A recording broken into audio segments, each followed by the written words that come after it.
Did you play the IWA as a kid and never win a belt? Well, now's your chance. Feeling that midlife crisis creeping in?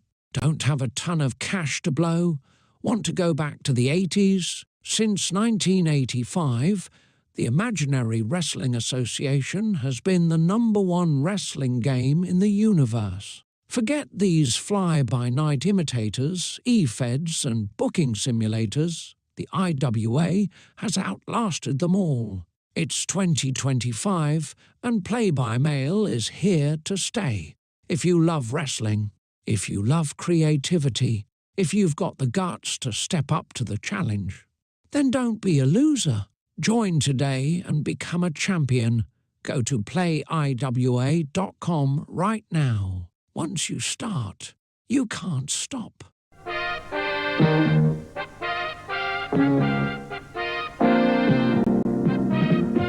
the mat host tonight, Barry Holland, along with pro wrestling personality and expert, Steve Rickard. In this World Pro Wrestling program from the Pacific, another look at that controversial title bout. And more action of Siva Api. The Mongolians combine in a tag match against Man Mountain and Roy Starr. But we open with Farmer Boy Ipo against Lars Anderson of the USA.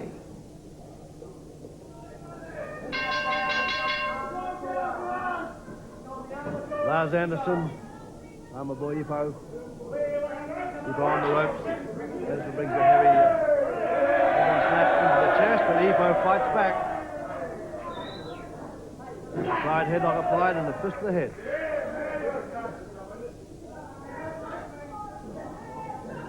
Lars Anderson, for all his strength, Steve, seems to be very quick to bleat.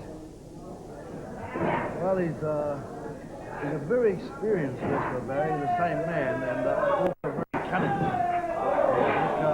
We're going to take that into account. He's an accomplished man, and he doesn't let up. There's no doubt about it. He just stays in there all the way. Right. Knee goes into the shoulder, and Ipo not getting off the canvas. Anderson moves back in again. Ipo trying to push to the side of the head, and Anderson backs off into the corner. Headbutt by Ipo. Ipo scorpion Anderson. Anderson's not having all his own way in this match.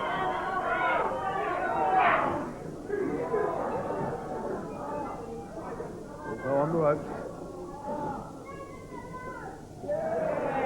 Anderson taking a side headlock, and he sees a finger thrust into the throat of Ipo. The referee fouls to see it. Anderson resting on the blind side, but referee Jack Kendall catches him and warns Anderson.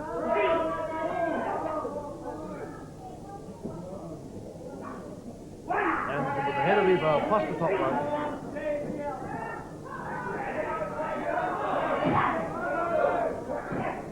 Knee into the side of the neck. And coming down with the knee to the chest. I can certainly never accuse Lars Anderson of resting up. Well, he keeps in on top, pouring in all the way. Yeah. Everyone by Anderson, and Ipo retaliates. Headbutt and Anderson goes down. Anderson backing off. Very, very cunning man, this Anderson. You never know what he's going to do.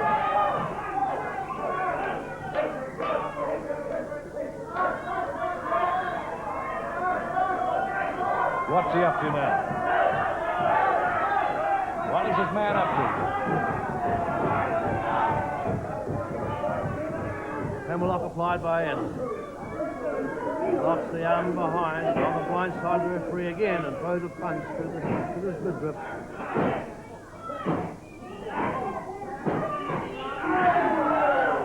Come back with a flying kick. And another one.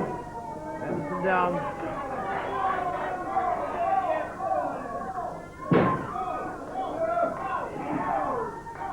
Ipo in behind. Driving his fingers into the nerve centers at the side of the neck. And punching away at the leg. Takes the leg out from beneath Ipo.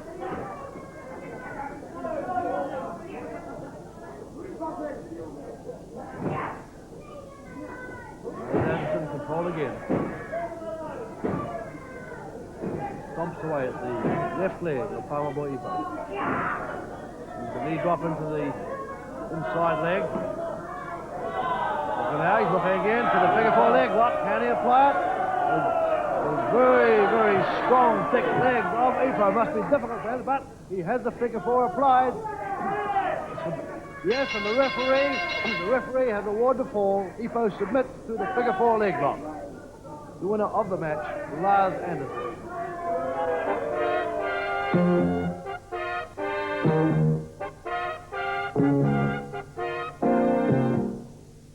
Ipo with Anderson on the ropes, headbutts him. Anderson hits the canvas, but Anderson is one of those cunning wrestlers. You never quite know what he is likely to do. He backs into the corner. The referee tells him to come out, but Anderson displays his cunningness by putting out his hand to shake hands. Ipo hesitant about putting that hand up, but Anderson saying no, we will shake. But as he brings the hand in, he takes it and brings the foot into the chest of Ipo. Lars Anderson may be in good form, but they're still saying he's dodging the tough ones. I have no idea what you're talking about. I have never dodged anyone. I am the big one. Do you understand what I'm saying? I want the fans of Singapore, of New Zealand, of Hong Kong, of Honolulu to understand one thing. I have held 2 world championships. And with my brother Gene and Ole, I held the National Wrestling Alliance World Tag Team Championship. And with Larry Henning, the American Wrestling Alliance Championship. And I put up $2,000 everywhere I go in the world to any man that can pin my shoulders to the mat in 18 minutes. Since that controversial World Championship match between Mark Lewin and Ric Flair, we've had hundreds of letters requesting a replay of the last dramatic moments of that match. And what a night it was. Well, I wonder just how much punishment Flair can take. Oh, he's tried an eye rake, and my word, he's got him too. All over the top, he hit the referee, and out. Jack Kendall is out of the ring. Jack Kendall is out of the ring, stunned. Mark Lewin has Flair up over his head. He's pinned him. There's no referee in there to count. No referee in there to count. Lewin looking over the ropes, coming back to Flair, chopping him on the head. Flair chops him to the eyes. Both two very tired men. Oh, and Flair's out. Flair's out of the ring. Flair's out of the ring. Jack Kendall coming back into the ring. Here we go. Mark Lewin has him by the trunks. Over he goes. A suplex. And down he goes. And my word, I think that's the end of Ric Flair. There it is. 1, 2, 3. And Mark Lewin is the winner and becomes the world champion. Mark Lewin, the winner, becomes the world champion. Absolutely jubilant scenes here at the YMCA in Auckland. Mark Lewin holding the belt high. Mark Lewin, the winner. My word, there's a consultation of referees. Let's have a look at this. There's a consultation of referees. One of the referees is telling Mark Lewin that he is not the champion. He has indicated that Mark Lewin threw Ric Flair, that's it, threw him over the top of the ring. Those are the championship rules. He threw him over the top rope, and so he has been disqualified. Well, my reaction is the same after seeing the replay. I still feel elated and just to get to the point, I still feel like I am the world champion, which is a great feeling.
All right, guys, give me a quick thumbs up if you guys can hear the audio good. So let me know on that. Can you hear our audio? Can you hear our audio?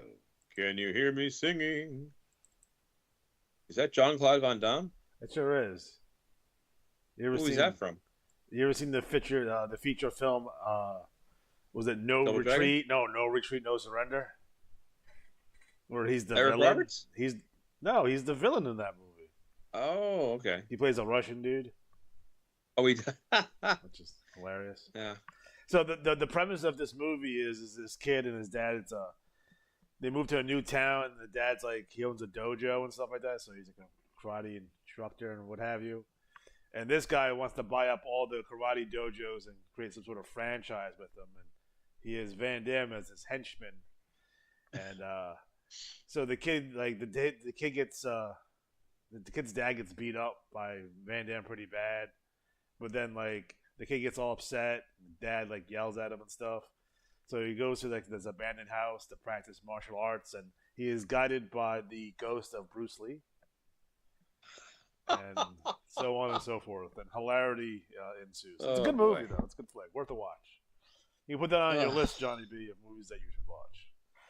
So welcome back to the IWAR Network Tubecast. I'm your host, Alex G, and with me this evening, we're going old school. We have good old Matt Riley. What's going on tonight, Matt? Oh, I'm pulling a doubleheader. I had D&D earlier tonight, and I run a campaign, and I had a coworker who was telling me about his campaign with his friends. It's kind of like a dud, and he was like kind of bummed about it. And so we were talking. So I was telling my group I play with, and I was telling about this guy I work with, and they were like, invite him to play with us. So we had to he joined tonight, and it's like storyline wise, I had to find a way to work him in. So I did, and also worked in one of the guys in the group had like a thing where he had a mysterious missing brother. So I had Stan's character know where the brother is. So I wrote the whole world up myself, so I'm probably going to package it, trying to sell it as an RPG to a company. Okay.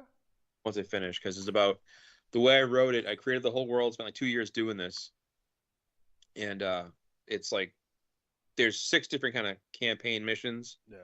And just the players picked where they wanted to go, so that's how it went. Because I always feel like a lot of time when you play the games, it's like they call it railroading, and they just tell you where you're going to go, and that's all there is to it. It's very linear, on rails, as they say. So the good news is I did so well today. I couldn't wait to play D&D today because I did terrible again, which is really frustrating. And I had picked the 26 is what dropped today in gold, 53 and 59, and I had a couple of guys with it, but the back end just killed me. That sucks. Yeah. So my fronts do pretty well most of the time. I think I did like 26, 27 as my drops. My front end usually does pretty well. It's the back end that just destroys me every cycle. It's like, 41, 41, 42, 42, 43. I'm fucked. Yep. So Matt, right into Johnny B trivia. That's right. Johnny B, as we always say every week, every episode, and this is the 197th episode. Holy shit! Yeah, we've been doing this a long time. Too long, probably. Yeah.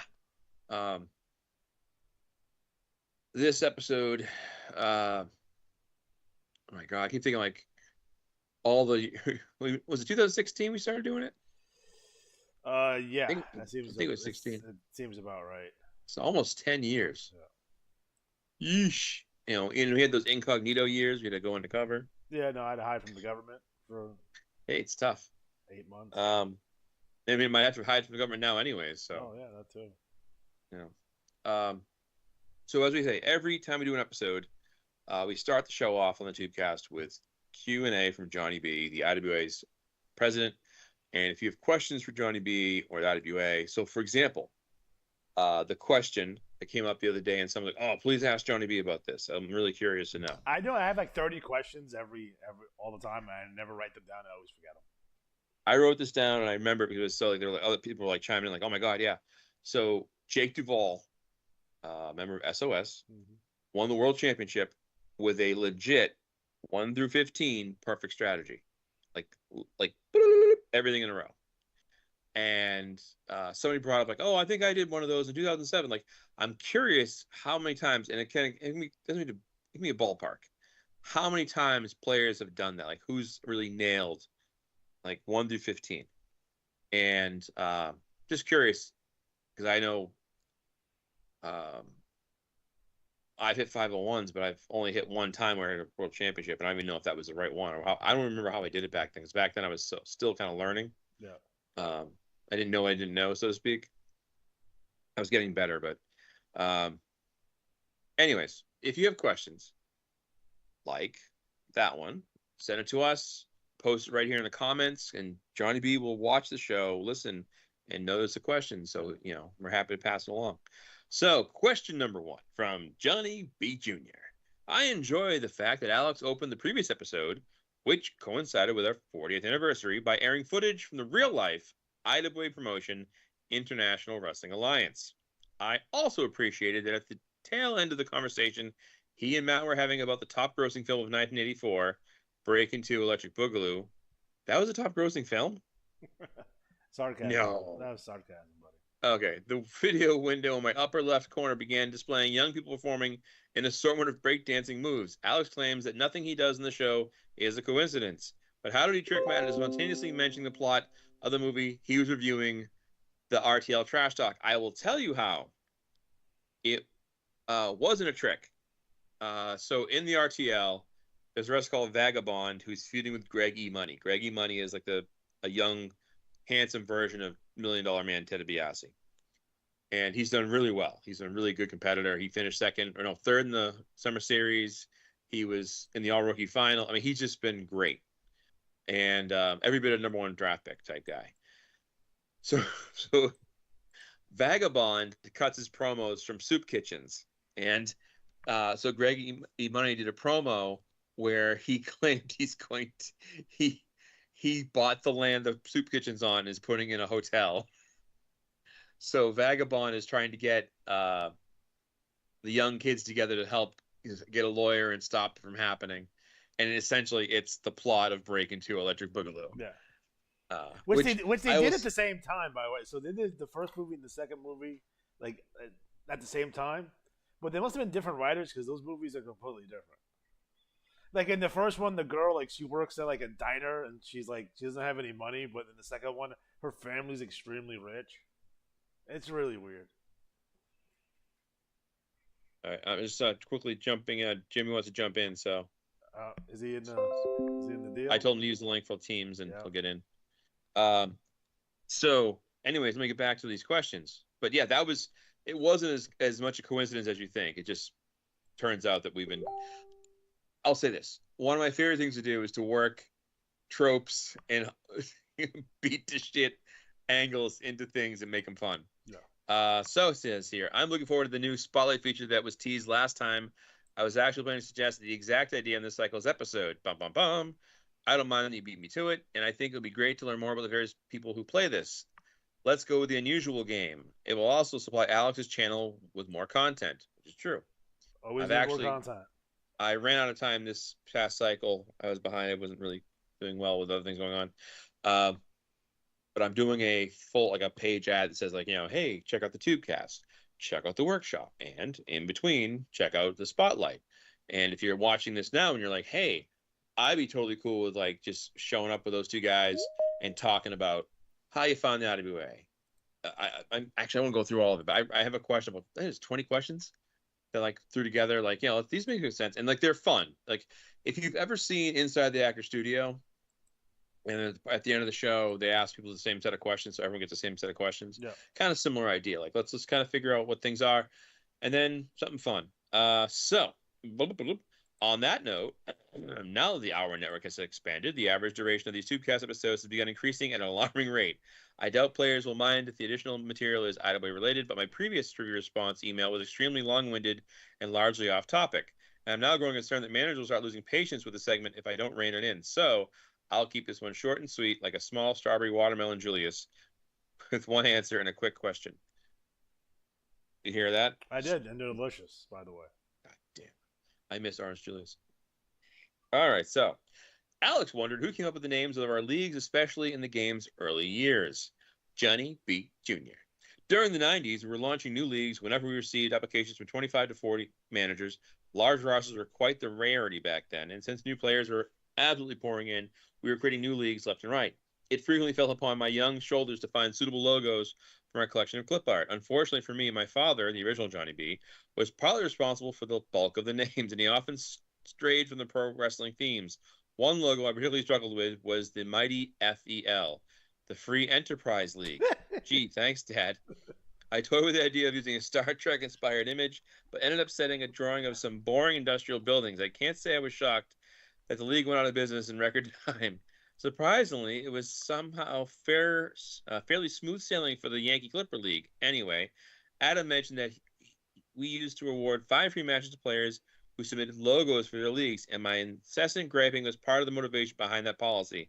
Also, a factor that was preventing our accountant, who had previously been one of my father's fellow teachers, was helpfully contributing logos that were obviously drawn by a mathematician. A sample of this handout is still displayed on bulletin covers in the Ninja Dojo League. Oh. In this cycle's or tour's segment with a question of Matt, on a previous episode, you mentioned your numerous unwarranted cameos in the top-grossing film of 2007, The Game Plan. Did you have any interactions with Dwayne "The Rock" Johnson or any other high-profile actors? It's a shame you didn't wear an IWAR cap on the set. Well, that was before IWAR existed, so it would have been really impressive if I pulled that off. I did. I'll back us up by saying I auditioned for the movie to be a player. And I was supposed to be I was auditioning for the part of The Rock's goofy tight end sidekick, who was like a Gronk type guy. Yeah. And for whatever reason, it was 3 guys who were like 6'5" or above and me. And I'm like barely 6 feet, if that. And so I kept getting called back. And then I didn't get it. And they said, we want you to be a featured extra. And featured extra is a nice way of saying an extra who has a costume. Most extras show up and they just tell you like wear this or that, and you show up whatever you're wearing, and they go, okay, fine. Or they might say, put this on instead. So in the process of talking to the casting people, I mentioned that I was a coach and like I'd coach sports, different sports, and they were like, oh, you're one of the coaches? Sure. So instead of wearing football uniform and having to tape my feet up, because for some reason they thought it was a good idea for guys who had to stand around for 10 hours or so a day to tape their feet up, which is brutal. Yeah. So thankfully I avoided that, and I had slacks and like polos and jackets and whatnot. But the most famous person in that movie, because he was literally, if he wasn't saying his lines and doing whatever the director, he was on his phone, either reading his lines or he was talking to his kids. And Kira Sedgwick was, I think, his agent in the movie. I forget what she did. I still haven't seen the movie all the way through. So there was a scene where we're in the locker room and it's after one of the games and everyone's kind of like this like rally, a rah-rah moment. Somewhere along the lines, there was somebody, and we never figured out who it was, that was a serial farter. And they were farting all over the set. And it was rancid. So Kira Sedgwick is like not even 6 feet away from me, and she's prepping her line. And all of a sudden she goes, oh my God! And just like overwhelmed, had to run off the set. And this happened at different times throughout like production. So like it'd be different areas and someone would fart and be like, what the hell? But being able to say I'm now 2 steps away from Kevin Bacon and I saw Kira Sedgwick freak out over farts is as close to celebrity on that movie, at least. Well, that was the closer. Yeah, the closer. Let's see here. So that was the end of the trivia. So again, Johnny B, as always, we appreciate the out-of-way centric stuff. We enjoy things about you guys that work there and do stuff there. I was going to ask a question. Someone made a joke in one of the chat rooms about the movie, the TV show. It was Larry. It was a TV show Severance, and how he wondered if that was a metaphor for the IWA people that work there. And then Darren chimed in and said, no, it's a metaphor for us. But I'm curious if there's any TV shows, movies, or films that you think best capture what it's like to work in the IWA. Three's Company. And Mr. Furley. So, James, are you there? Are you with us? No. I see your name is on the logo, so can you hear us? He's not muted, so he's good. Oh, maybe it's behind schedule. Well, when you hear us, chime in. And says here, someone's talking about Overflow the Toilet Warrior back in the 90s. It's just, if everyone's ever curious, like what these serious stables do when they're chatting in their chat rooms, I'm part of SOS. One of our favorite things to do. Yeah, we can hear you. All right, cool. One of the favorite things to do in the SOS is to pop up with horrifically bad punny names, mostly from Derek or Jeff, but quality names. Anyways, how you doing, Jim? Good. How are you guys? Good. Yeah, we're just banged through the IWA trivia, so that's done. Check mark. You guys suffering over your scores today too, or what? Well, a little behind the scenes here. I got an email or message earlier. Oh shit! I think my file screwed up, and Jamie was afraid of he had butchered his strategies. So he emailed them, got a chance to fix it. And how were your scores after fixing them?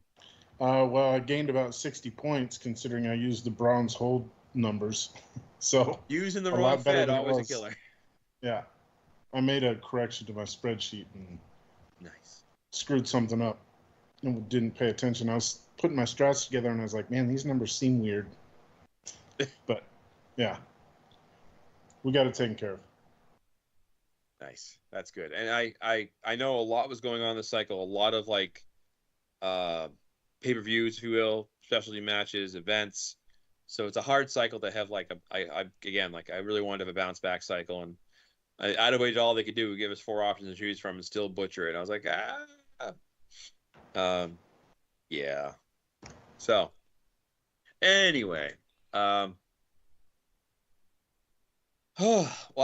Alex, do you want to? I don't know how much time you have, Jimmy, but do you want to do BRL first so we can talk about Tuesday night's Grand Slam? Sure can. Well, let me get to it. Hold on. All right, let me pull the BRL up here. There we go. All right. So for those of you who are so inclined, I actually reset my whole computer, got a new hard drive. So I got a 4 terabyte Samsung 490 Pro Plus hard drive. It's very fast. Somebody's getting a tech boner. Also picked up a new 26 terabyte hard drive that I put in my I guess you would call it my server, I guess. So what do you put on there, like the Facts of Life season after season, or what? Yes. I would say that it's ridiculous, but no, it's exactly what it is. You take the good, you take the bad. It's just enough memory for next cycle's NWL report. Yeah, for sure. For sure.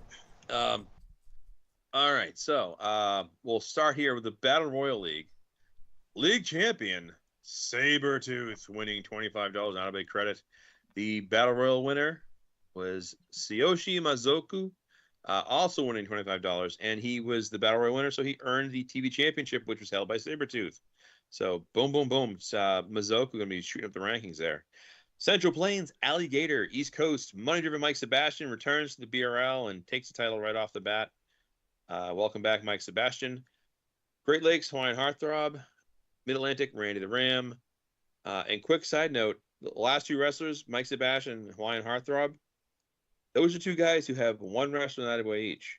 So that's impressive to have 1 wrestler each, and you did that well. Damn you both.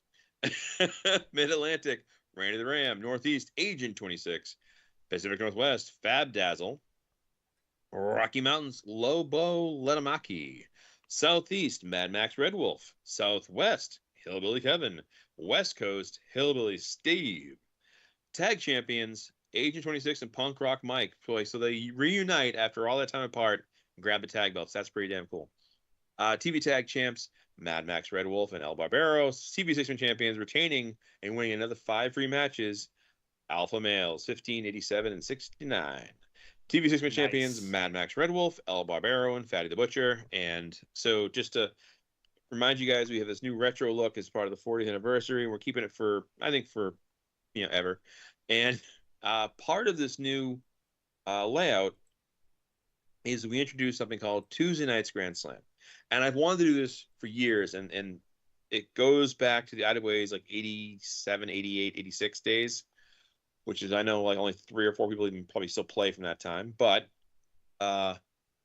it had these little TV cards, and they were a little extra pizzazz. So it's funny because when Jimmy and I started talking about doing this, and I said, well, here's what I have an idea for. Would you want to do it?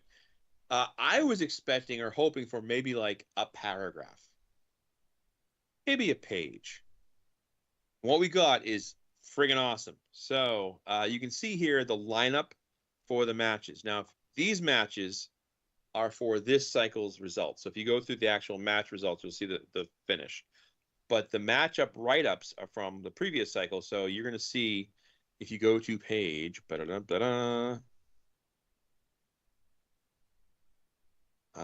course, the Autumn Anarchy pay-per-views in there. And then you go, there's a Battlecade lineup.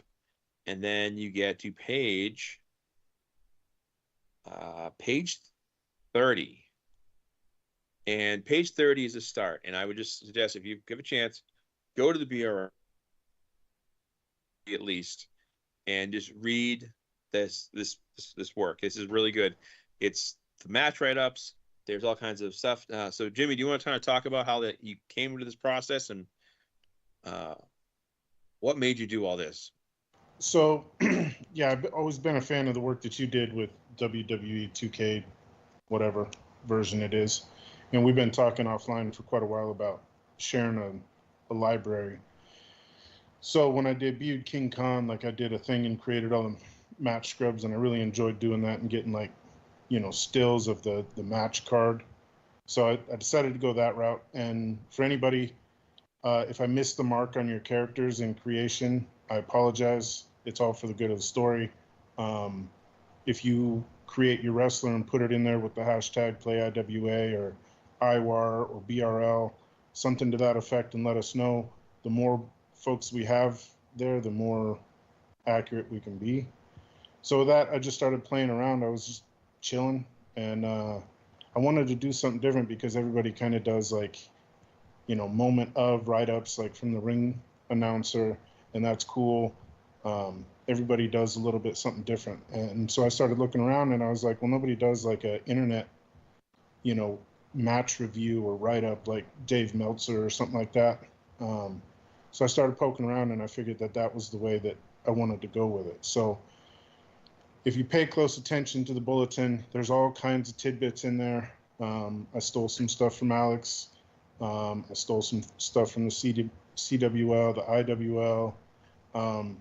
Put little tidbits in there, and I'm going to do my best to keep the Easter eggs flowing in there. So pay attention to the wrestling review, if you will. And yeah, I hope you like it. I dig that. Yeah, I mean, I just to up on that, I really appreciate the work you put in. Like I said, I was expecting maybe a page and and I will say again, as always, to anybody who's a commissioner or taking on parts of that activity, flex it if you want to, much as you want to do, or making sure it's fantastic. And what we're going to be doing is incorporating like the storyline matches and what's going on. So, for example, Battlecade has the Elimination Chamber match. So I'm going to have Jimmy book the matchup, like the elimination matches, to figure out who gets in there and to let him pick whoever he wants. Because what's good about that is it puts other people on the limelight that may not have gotten a chance to be on there. I know I have like go-to people. I know I can always put in like Big Guns Greg Garner or Punk Rock Mike or whoever, but to get more people involved. And I've always wanted the Bureau to kind of be the NWA, WWE of the 80s and 90s. Like the characters are vivid. You had like no one confused Bad News Brown for Bret Hart. and that to me was fantastic. You had the jumping B. Brian Blair and Jim Brunzell, the jumping bees, right? Killer bees. Yes. Thank you. Demolition. Like you had the really vivid teams, and well, that's what we're looking to do. What we're hoping to do is use this Tuesday night's Grand Slam as part of that process. So if you want to get involved, if you have a WWE 2K game 24 edition, if you use the hashtag #PlayIWA or the hashtag IWAR, we'll find you. So you can make your wrestler up or, contact us. And just, I know this database online won't be there forever, so the more we can do to get images off of that, the better. So, yeah. So that's the BRL. Wanted to get that out of the way. So there it is.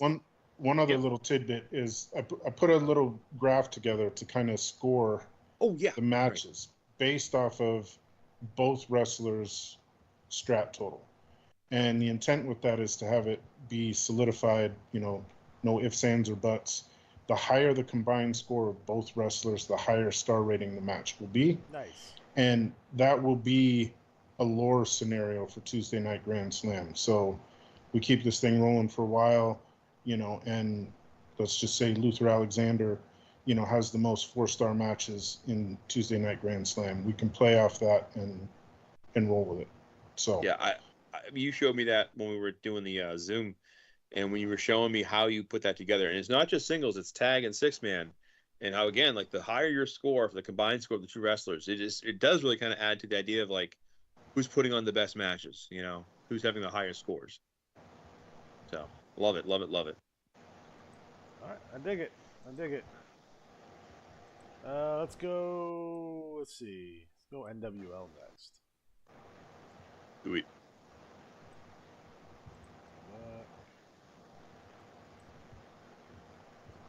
Alrighty, NWL, National Wrestling League, Dog Days 2025, Bulletin 240. League champion El Luchador Americano, TV champion Leela Chiladrina, Central Plains champion Notorious Jesus. Your East Coast champion, the Great Entertainer Brian Clothier. Great Lakes champion Super Mikaminus. Mid-Atlantic champion G-Force Gary Morris. Northeast champion the Tokyo Kid. Pacific Northwest champion Mark the Fan Botch. Rocky Mountain champion the Space Cowboy Nick Gemini. Southeast champion the Random Baltimore Vagrant. Southwest champion Diesel the Longshoreman. West Coast champion Mac Truck Murphy. League Tag Team champions Brian Clothier, Gary Morris, the Maryland Militia. TV Tag Team champions Notorious Jesus, Mark the Fan Botch. 6-man champions the Great Entertainer Brian Clothier, G-Force Gary Morris, and the Random Baltimore Vagrant. And your TV 6-man champions Super Bigamus, Mac Truck Murphy, and Mark the Fan Botch. And your Battle Royal winner El Luchador Americano. So what's going down in the NWL? Well, I have something for that. So let's go to Ian Mooney with the report here.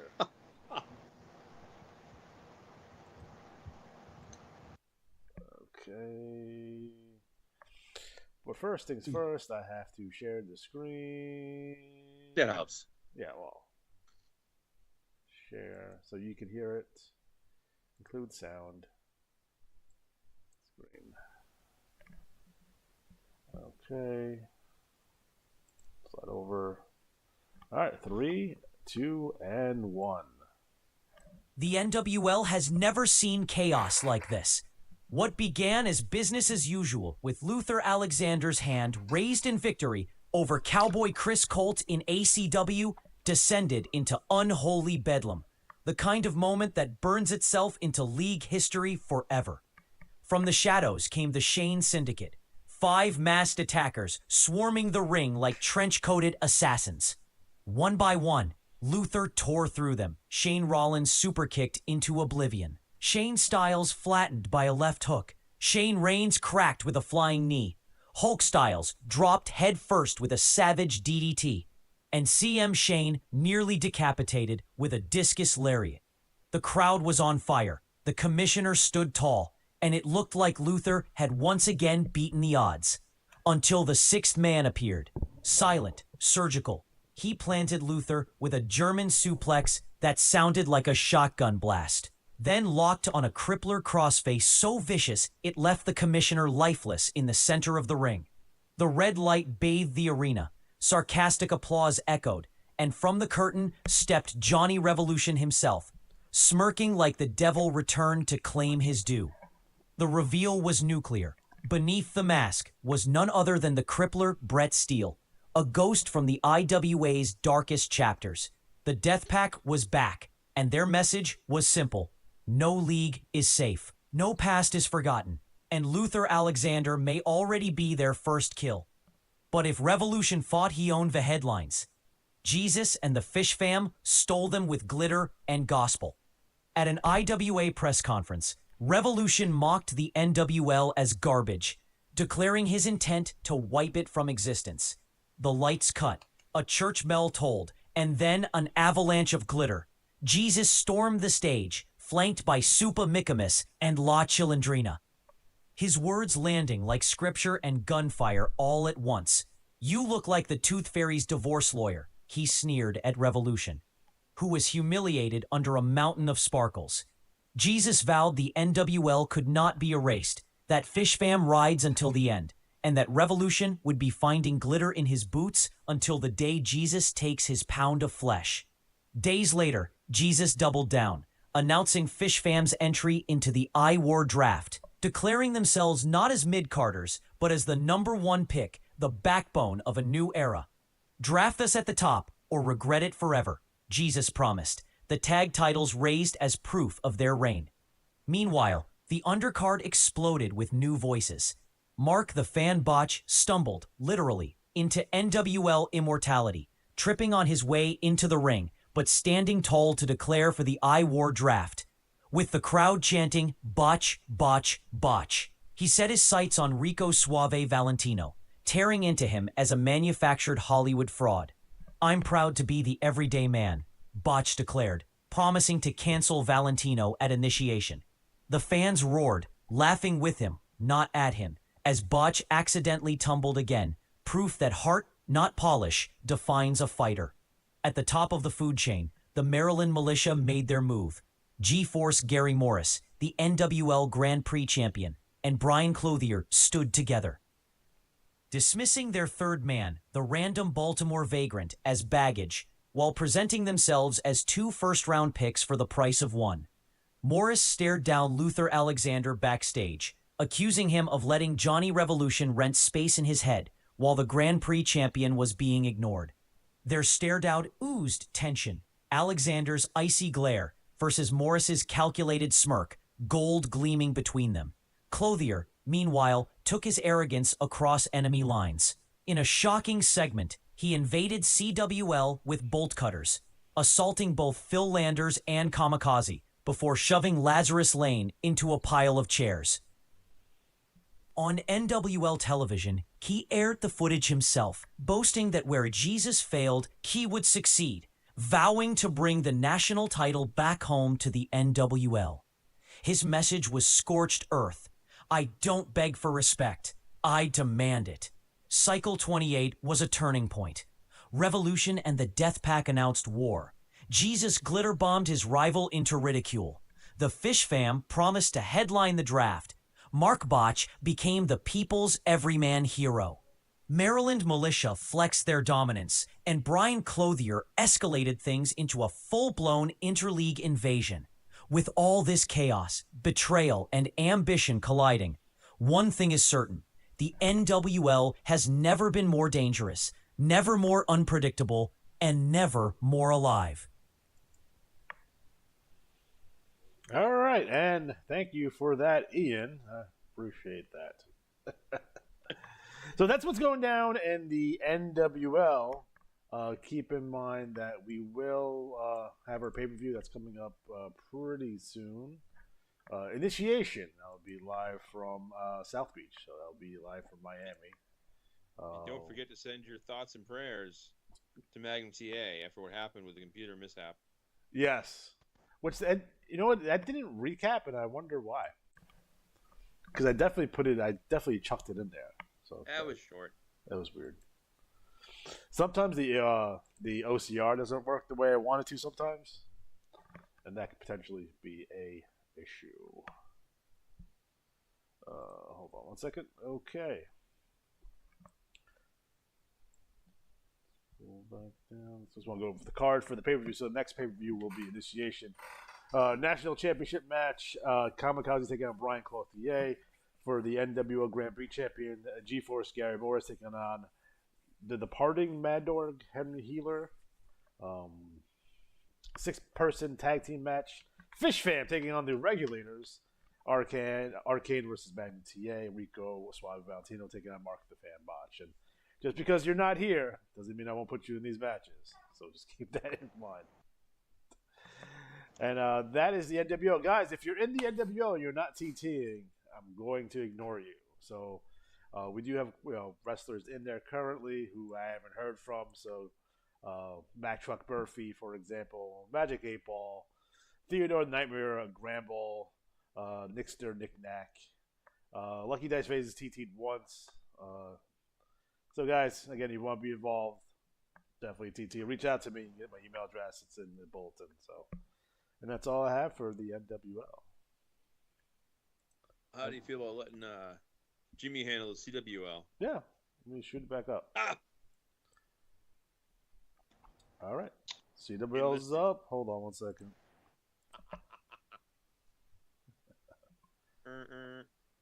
All right. Can you hear me still? Yep. Sorry, I'm missing some other stuff. All right, so CWL.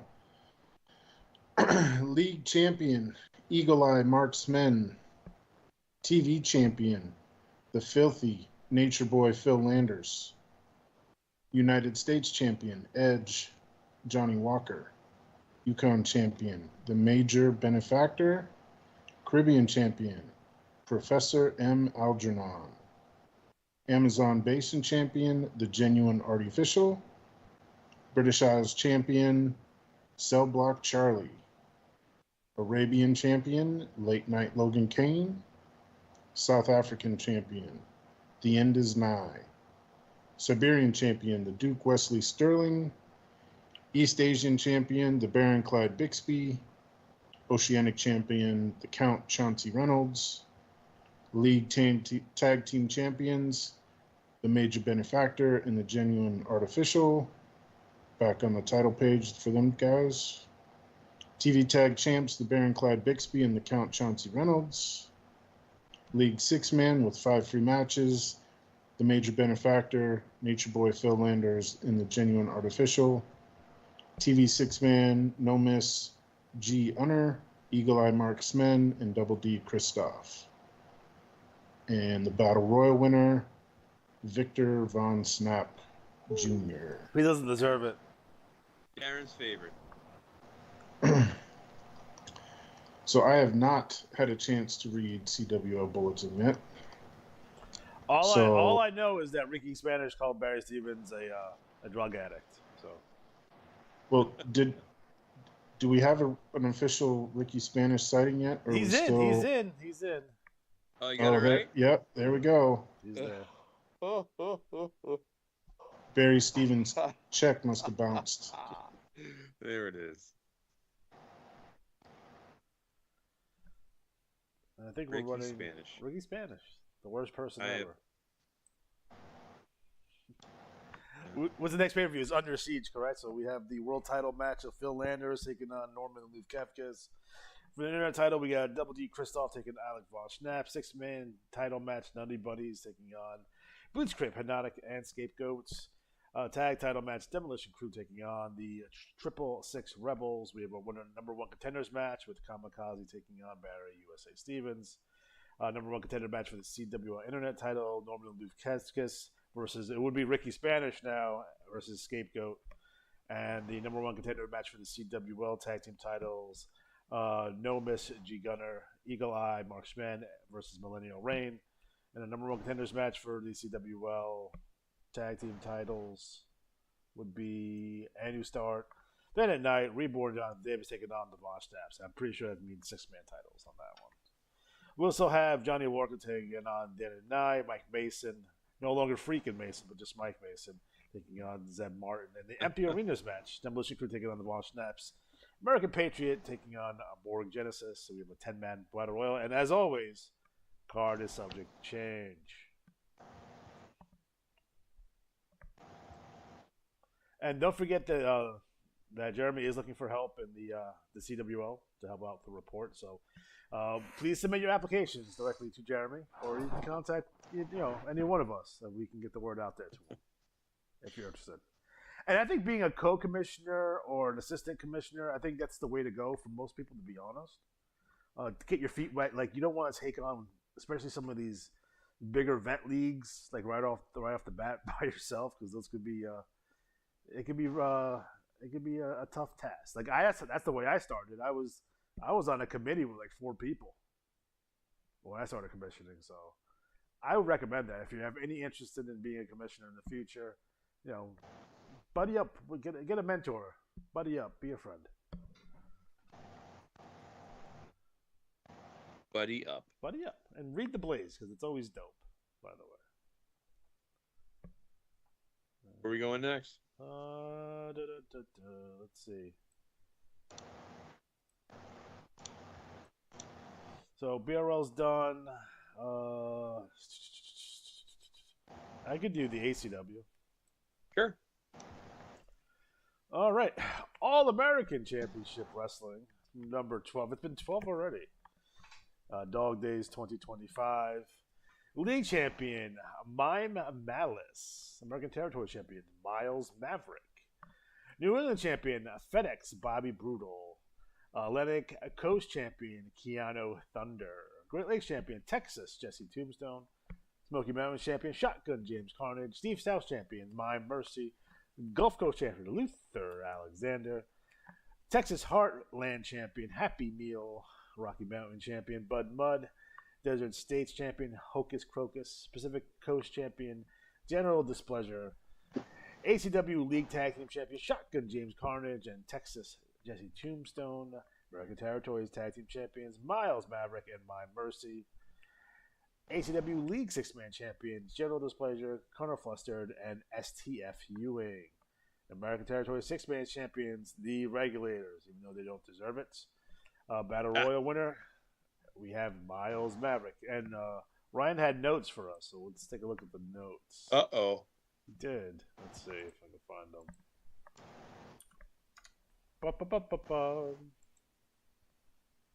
Let's see.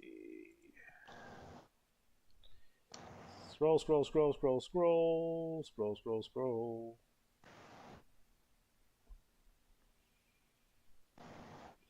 Oh, he didn't have notes. Darren had didn't notes. I thought he had notes, but no. Yeah, he talked about IWL now. Yeah, really. Yeah, no. He's upset that they don't have the prize, the triple. He would have won it this cycle. Of course, he would have won it. It would have been like 20,000 free matches too if we still would have had that. Yeah. Tough. Okay, so let's see. Oh, we had Risky Business this cycle, which got cut short because Luther was attacked by Deathpack and Revolution. So I believe he burnt down a swamp. He may or may not have branded Miles Maverick with the X on his chest. So those things happened. So, and then we have what's the next pay-per-view is Never Retreat, Never Surrender. That's right. Irony. We have the ICW heavyweight title match. Shotgun James Carnage taking on Starlight. United States title match. Texas Jesse Tombstone taking on Miles Maverick.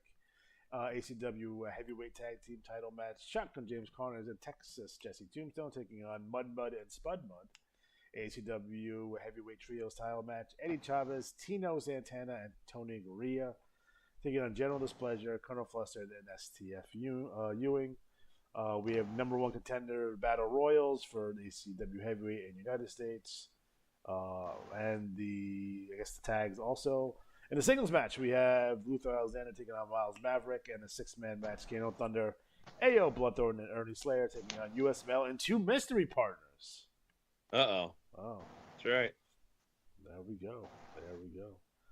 So, guys, again, fantastic job with the trash talk and the ACW. So, take some time out. Make sure you read it all. You also see an appearance by Billy Blanks.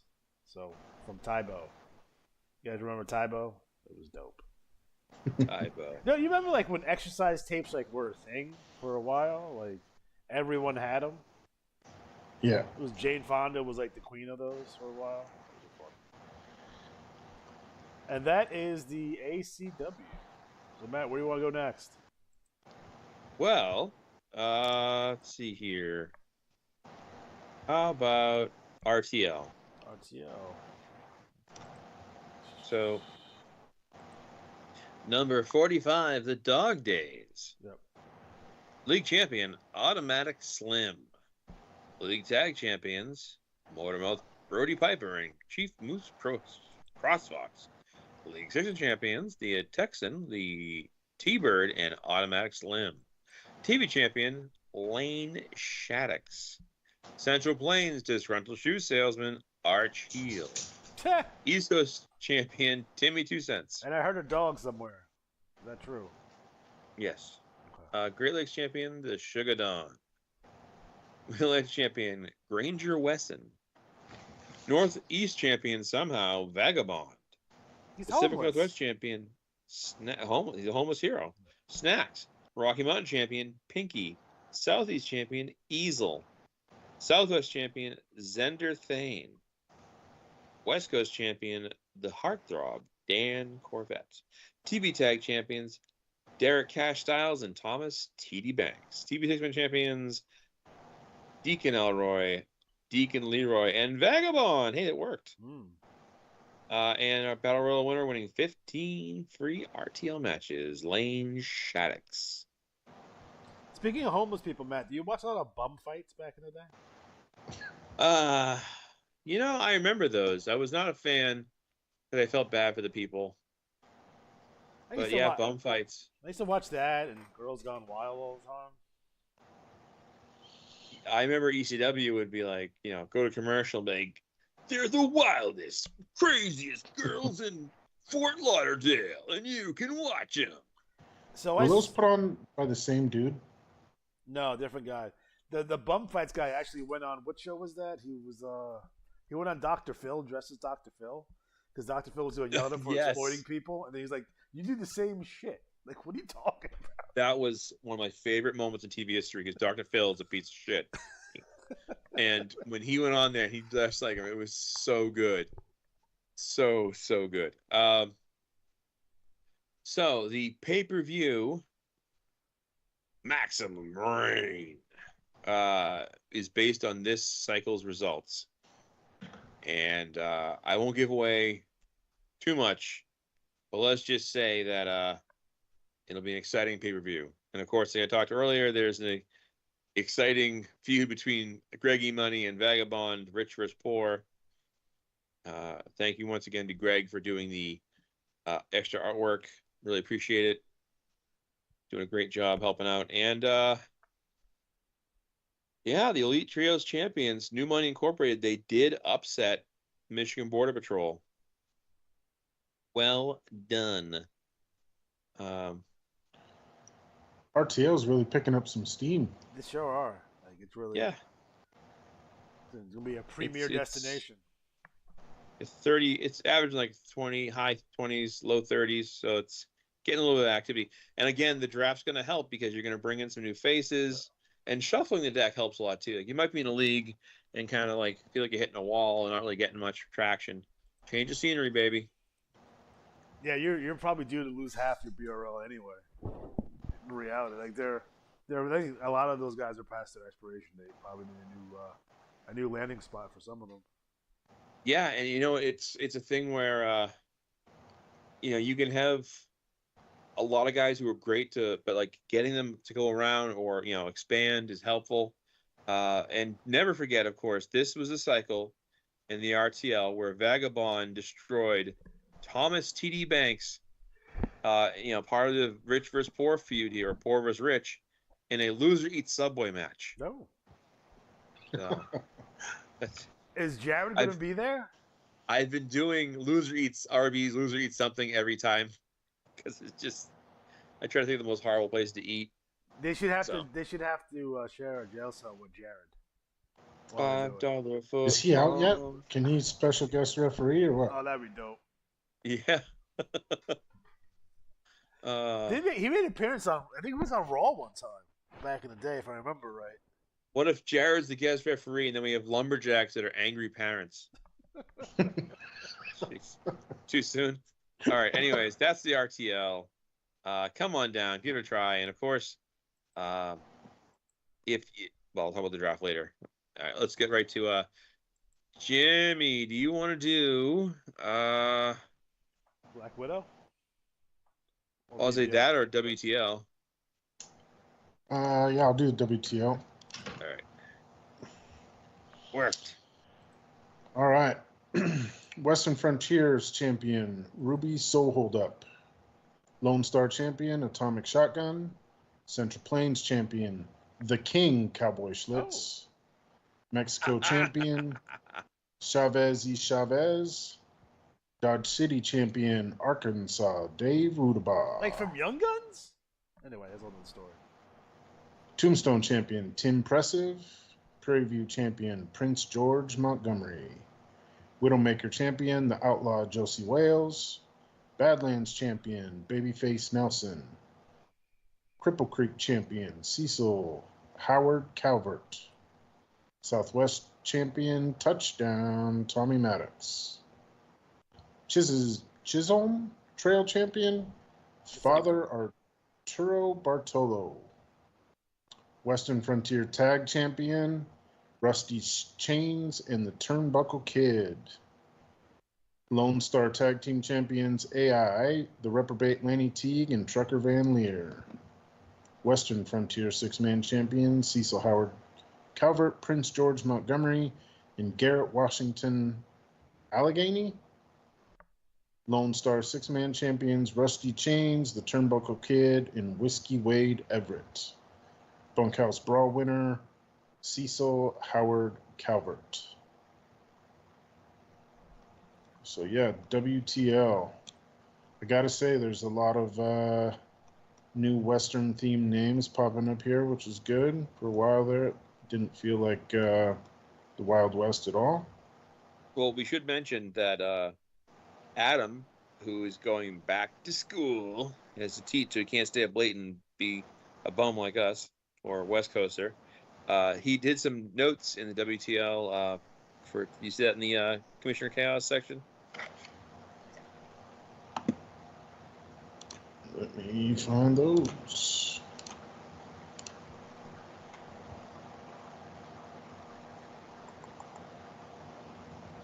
All right, WTL notes.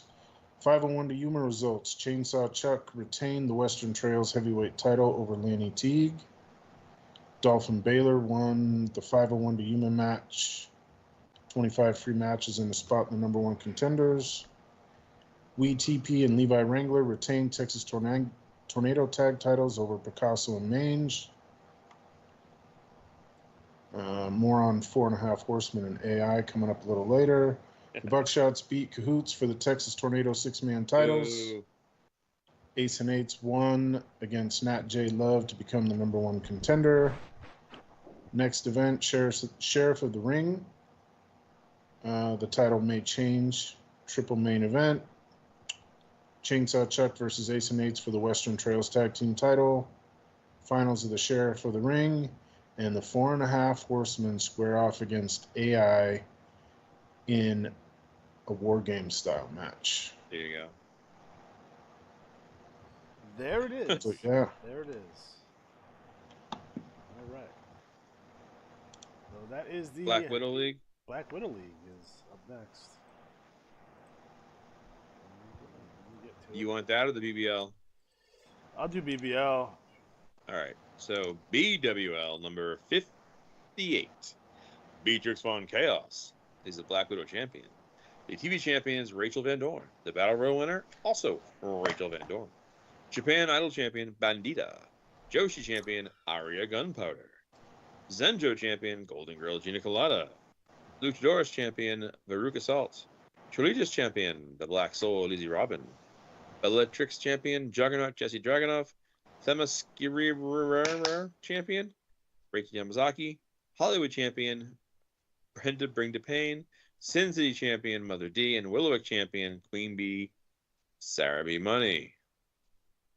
And earlier in the BWL locker room chat group, Patrick shared the results of quick Queens Web 2 results.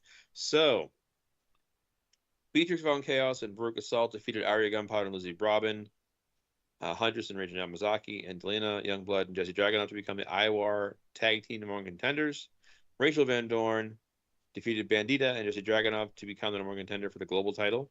Lizzie Robin defeated Jesse Dragunov to become the number 1 contender for the triple threat title. Beatrix Von Chaos defeated Sarah B. Money to become the number 1 contender for the triple threat title. So remember, the Lizzie Robin and Beatrix Von Chaos will both challenge for the triple threat title the next pay-per-view.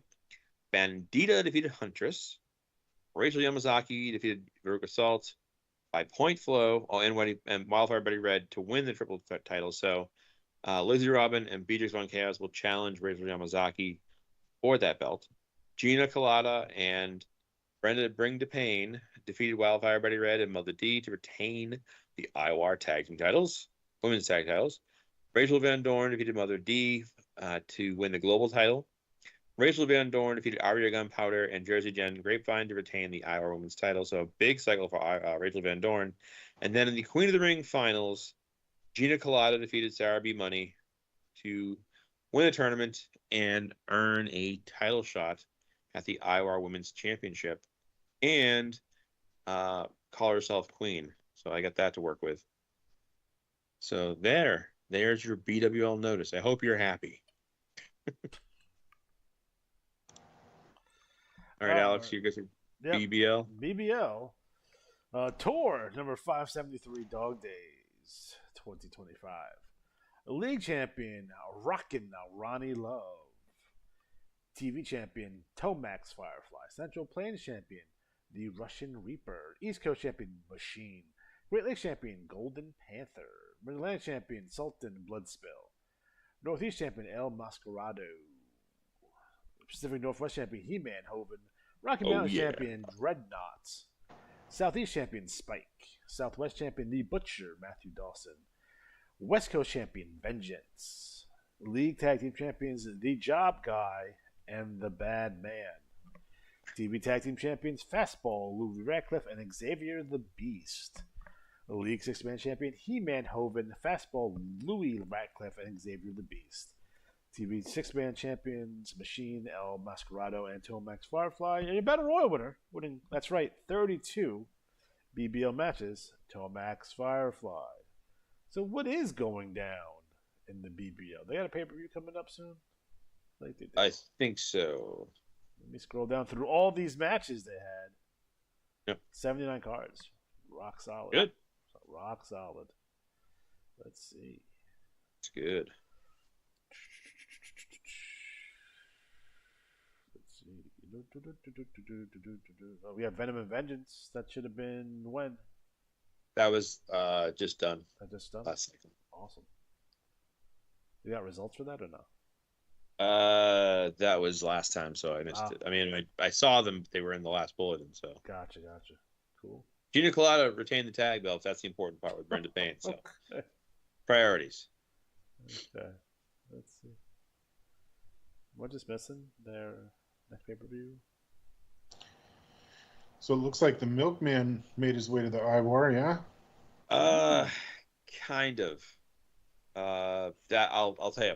So I got a message, and Mike wanted to put the Milkman and Swamp Sock in different events, and I was like, well, Swamp Sock's fine.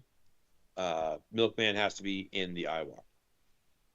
And then he was like, all right, I'm going to move him to the BBL. I'm like, great. So then I sent in a match note to Adagway for an interleague match because Milkman was going to team up with somebody in another league. So long story short, he decided to keep Milkman in the TCW. So that basically just wiped out his first round action. So yeah, unfortunately, no score. I can't do anything with it. So Milkman is coming though, so that's good because Milkman had a lot of stuff to say, so that's cool. Yeah, he's got a trash talk in the BBL. That's why I thought he made it over. Yeah. I dig it. Yeah. I dig it. All right. Are we complete? That's all the leagues, yes. Okay. So, Matt, you want to go through IWAR wide? Sure. So I'll start off with the overtime special with the All Rookie Cup, and it was the Great Entertainer Brian Clothier defeating G-Force Gary Morris by 3 points to become the All Rookie Cup champion. Oh shit, we missed the IWL, buddy. Oh, I'm not tired. You're tired. I can run through that real quick. Sure. If you'd like. Independent Wrestling League number 213. League champion, Texas, Jesse Tombstone. Boo. Boo is right. Television champion, the Maltese Monster. New York City champion, Magnifico Astro. Los Angeles champion, Magnum TL. Boston champion, Americano Hank Henkel. Detroit champion, Shotgun James Carnage. Cleveland champion, Boink, the Child Entertainer. He's on a roll. Sure is. Dallas champion, Blackjack Robertson. Memphis champion, Algar Blackstar. Miami champion, Bulk Brogan. San Francisco champion, Alex Von Snap. Chicago champion, Suyu Pai. League tag team champions, Texas Jesse Tombstone and Shotgun James Carnage. TV tag team champions, Americano Hank Henkel and Americano Buddy Donner. League six-man champions, Texas Jesse Tombstone, Blackjack Robertson, and Shotgun James Carnage. TV six-man champions, The Honorable Guilty as Hell, Barry Legal, and Litigation. And your battle winner, winning 29 free IWO matches, the Maltese Monster. So what's going down in the IWL? What's their next pay-per-view? Royal Flush. Royal Flush. We have results for that? What is that based on this cycle? It's September cycle, so does that mean like it's September cycle results? I think that's what he does. Did he have notes? Never know. Let's see.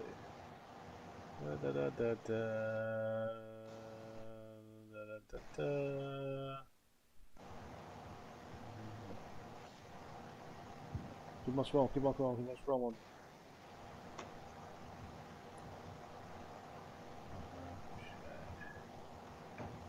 Okay, so no notes on the IWL as of yet.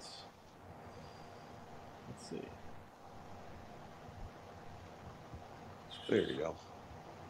You find something? No, I didn't find it, so Okay. that's it. All right.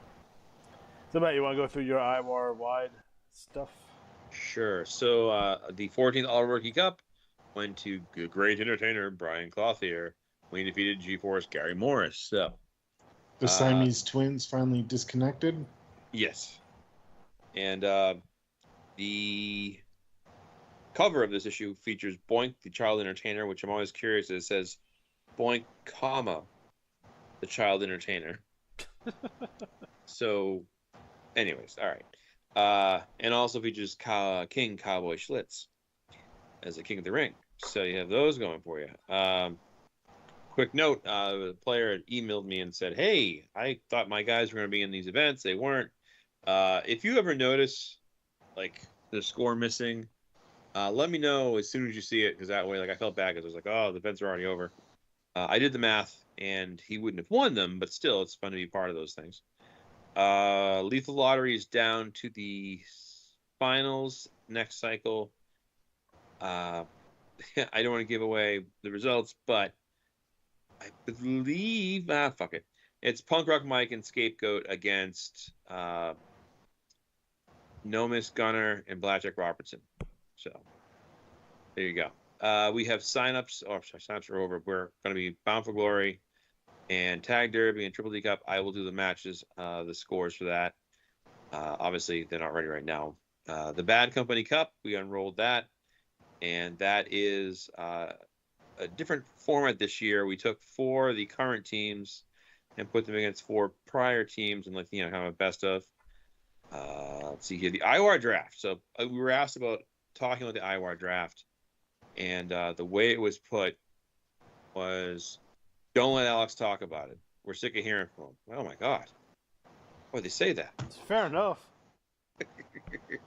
No, they asked. Let me find it now, right? Hopefully there's a lot of pre-draft talk about how the draft works, snake draft lottery. The commissioners are looking for the draft picks. Well, commissioners, it depends what you want to look for in the league. I always say, if you're drafting, you want to draft new players to your league. So let's say, for instance, somebody has a wrestler you like, but they're already in your league. Don't draft them, because they're not going to increase your activity that way. Go for talent over bulk. Alex and I have both done that in the past, where we traded away picks to like get the person we wanted now, as opposed to like hopefully get like whatever. It's tough because when you do the draft, there are players who flake out and never show up, or decide to quit the game, or whatever happens. Like, you want to, especially if you have the first pick, you want to be, I don't want to say conservative. You don't want to blow a first pick for somebody who doesn't show up. So it's going to be up to the players to convince the commissioners to draft them and draft them early. Right. Just because that's the way to do it. So I don't think I'll be drafting this year because I dominate drafts historically. So hey, it's all right. Now, well, I'll say this. I got a Scapegoat last year, number 1. Yeah. That's the way we do it. Yeah. So I will say, as somebody that was on the fence about the draft coming out of the NWL last year, like, I highly encourage everybody to do it. It's super cool to end up. You don't know where you're going to end up. New feuds, new angles. Like, just go for it. And then talk about like where you were drafted. Like, that's a big thing you can use for trash talk. Like, if you were drafted high, you can brag about it. If you were drafted low, you can piss that you got drafted so low. Right. You can use that. Absolutely. And, like a while back, Alex said something about like making it the IWAR a whole big community. Like, we're starting to cross over between all the leagues. So, I know you want to keep your wrestlers if you're doing trios or tag teams or whatnot, but don't be afraid to mix them up. Last year, AI split. We ended up all over the place, and like we got stories going everywhere. Yeah. So just go for it. It's cool, and who knows? Just if you don't like where you ended up, go to a new league next year. Right. I would say if you have questions or whatever, first thing I do is go to the IWA homepage, and there's a IWAR draft like toolkit. Yeah. And it kind of walks through. Now, the big thing I tell people all the time is that when we change, one of the biggest things that helped the format of the formula was taking it out of my hands to hype your wrestler up and letting you do it. Yeah. So you write your promo for your wrestler. It can be 1 page, half a page, whatever, to promote your wrestler. And the idea is you're selling your wrestler to the commissioners. Like, why do we want to pick this guy? And I'll tell you right now, I've had some players who send me a full page, multi-page. I've had one guy send me 4 lines. Just keep in mind, commissioners are trying to look for the people that are like going to make the biggest impact. Yeah. Be active, take part, engage, respond, and it's what you show in this draft preview issue, which is the next issue coming up on the IWAR magazine. It's going to have a big draft preview where I take all the submissions from players and put them together. And right now, I think we have about, I want to say we're like 17 or 18. I'd like to get to 24, so we have 3 rounds of drafts. Yeah. So I think that I've lost my train of thought. Crap. So going through the draft, the commissioners who often draft, they look into the NWL to draft historically, right? However, I think it's a foregone conclusion that Fish Famine, the Maryland Militia, will go first round, most likely, depending on who. Right. But I think I have to have a convo with Johnny B. If once I lose those 2 guys, I don't have a league anymore. Like, they're my whole league right now. So we might have to have a discussion about a plan B or possible plan C. Right. If I don't get new players in or players who are active, I guess that looks like that's why I'm feuding with myself. Hey, Alex, I got an idea for that. If that's what you come up with. Yeah. Okay. Yeah, we can chat about it later, but Yeah, sure. I thought it'd be pretty cool, and it could be a way to feed the draft in the future. Yeah. Totally. So we'll have that discussion, and I'll probably have a convo with JB in the future about what we're going to move on. Unless I get some more guys into the league. It's just I have two. I wouldn't say active. Like I won't active. Like I have more than 2 active managers, but I only have 2 active managers who are currently trash talking in my league. So There you go. there it is. But we'll discuss that in the future. But Fish Fam are awesome. So I'm going to put my stamp of approval on Fish Fam. Anyone that takes them, they're fantastic. Same thing with Maryland Militia. They get the Luther Alexander stamp of approval on both those guys.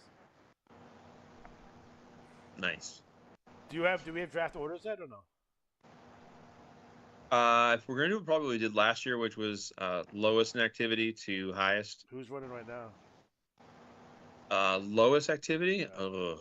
I don't know off the top of my head. I mean, I look at just looking at this cycle right now. Yeah.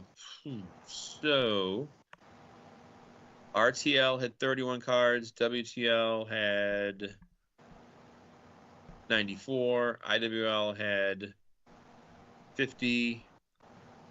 CWL had 79. BRL, we know, had a ton, 126. BBL had 79, and HCW had 66. So right now RTL, but I think what we did last year is we took like the 4 cycles before and divided it, so that way it was kind of more fair. Because you can have like a hiccup or a cycle or whatever. Don't tank, guys. This isn't the NFL. No tanking for the draft picks. And last year you had the ACW, which was new, so they got first draft pick, right? They did. Right, yeah. They did. Yeah. So, yeah, so if I had it right, so 1, 2, 3, 4, 5, 6, so 7. So we really need 21 wrestlers to get those 3 rounds. Yeah. So, and again, if you want to make a new wrestler, that's totally cool too. You don't have to be an NWL wrestler. You can be an existing wrestler in a different league outside of the IWAR. You can do a mass wrestler, and it could be the the purple scorpion. There is a wrestler who is the anonymous. It's the wrestling mystery star, or mystery entry, and you won't know who that is till you draft them. I dig it. There it is. All right, guys. So it looks like we are officially out of time. If there's no more questions, let's see. No, we are all good. All right. All righty. So for Jim, for Matt, I'm Alex G. Have a good night.